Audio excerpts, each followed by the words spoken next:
تو گرفتی؟ اون رو وقت میبینی؟ آره. من ندیدمش. خدا مرگت بده لاغا برو عینک بردار. الان همه دریا میکردی میبرم دریا همین بود. آره همین.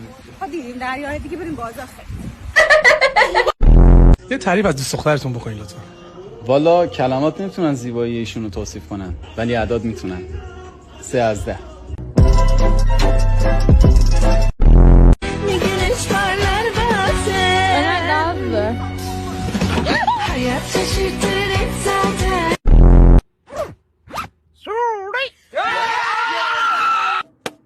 Kop. Çık. Ah! Pes. داداش ببخش میتونم بشینم پیش 2 دقیقه با درد و دل کنم؟ آره قلبم بشین. داداش یه وقتایی بود من نون شب برای خوردن نداشتم. خب میدونی چی کار میکردم؟ نونای ظهرمونو میخوردم.